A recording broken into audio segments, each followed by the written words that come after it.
expensive ad campaigns, community outreach, special programs. The Canadian Forces has been working to boost diversity in the ranks, but 2 years after setting new recruitment targets for women, Aboriginals, and visible minorities, the military is falling far short of meeting its goals. Let's take a look at our hot sheet. Figures provided to Power and Politics from the Department of National Defence show 2 years ago, the Canadian Forces set the target for women at 25%, but it's far behind at less than 15%.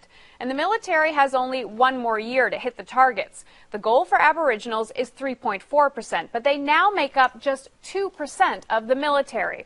And visible minorities should make up 12% of the military, but only make up less than 5%. So as it stands now, white men make up most of the military. So why is the Canadian Forces having trouble attracting a workforce that reflects Canadian society? And what can be done to improve those numbers? Does it even matter? Joining me now from Toronto, the Parliamentary Secretary to the Minister of Defence, Chris Alexander, NDP military procurement critic Matthew Kellway, and Liberal defence critic John McKay. Thank you so much for joining us today.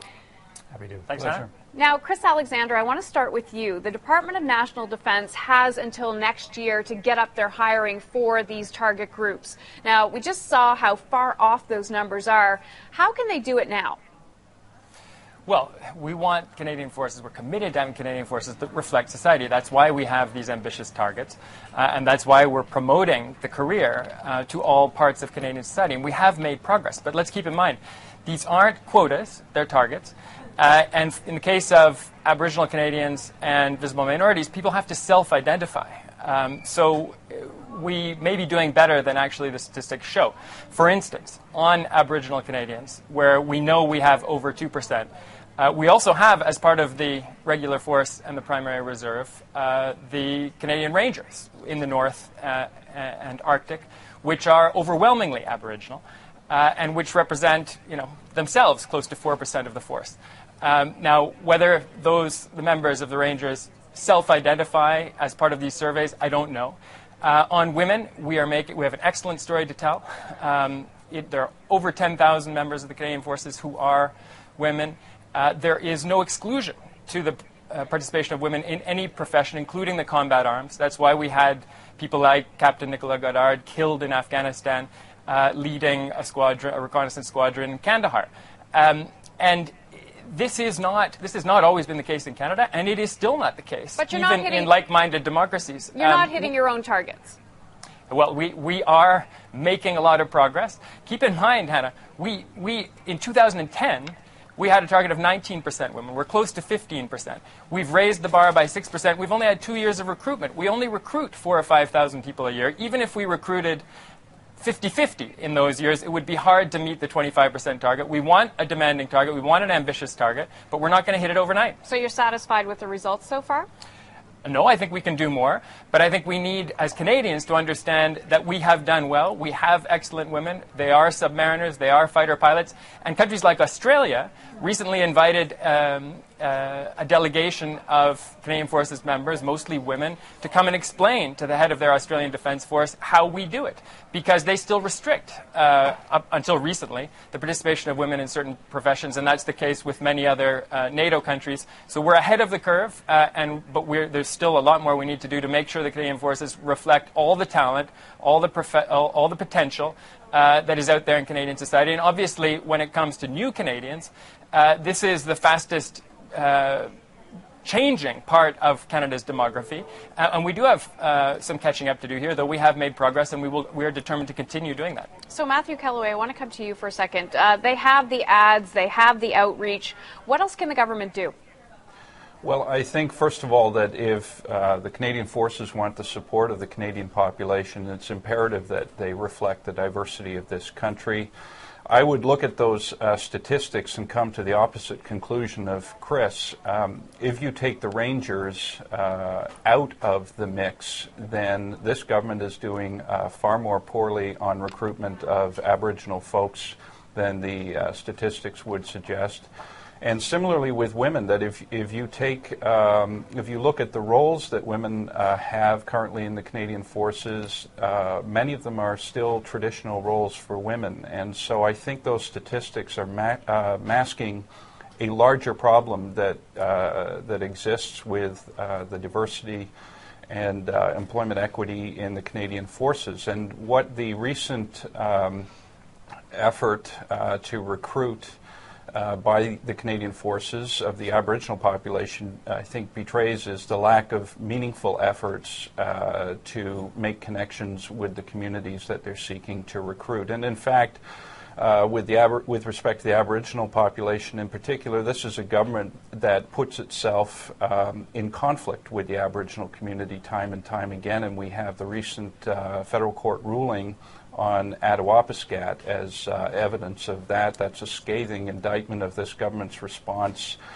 to real existing problems in the Aboriginal community. And so long as we have a government that puts itself into conflict with the communities that they're trying to recruit, they will never meet appropriate targets and will never provide equal opportunity to these communities to participate in the Canadian Forces. John McKay, what do you think the government can do to get those numbers up?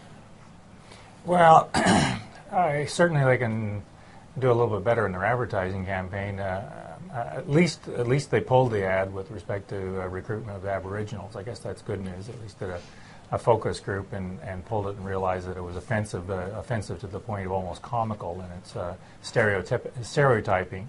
So what concerns me is that that should even be happening in a recruitment ad. It shows a level of insensitivity to that particular group, which is deeply disturbing.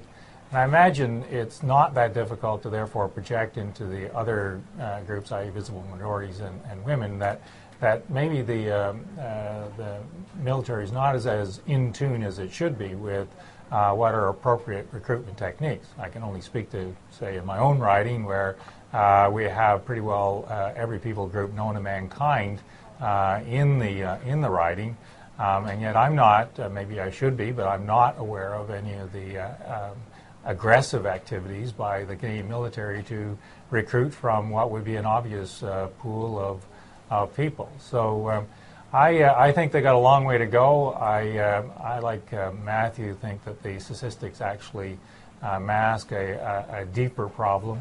I know when we've been traveling as a committee, I and others have asked from time to time that a lot of the people around here seem to look like us.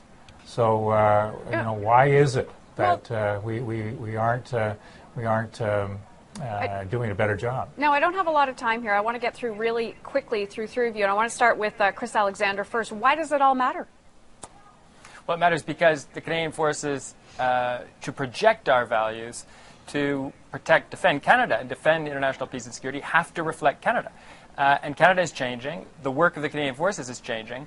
So we need these groups to be fully reflected in the force. Now, it was a Liberal government that shut down the regular force units, the last regular force units in many of Canada's large urban areas. That is a problem. And we don't recruit as strongly because there aren't regular force units in our big cities. But you can't blame the Liberal government now. You're in power. You can get your numbers up, right? I actually can, Hannah, because these trends with regard to new Canadians and so forth but it's your are determined by dynamics that are shaped over decades. But is it not your responsibility now to get those numbers up? You've been in power since 2006. Absolutely. But when the main regular force army unit is in Petawawa and not anywhere near the GTA, many of the new Canadians who've come to the GTA don't have a direct experience of the Canadian Forces. We're trying to give them that through advertising, through all kinds of outreach programs. But we need your help in the media, and we need the help of my colleagues in urban ridings, like Matthew and John,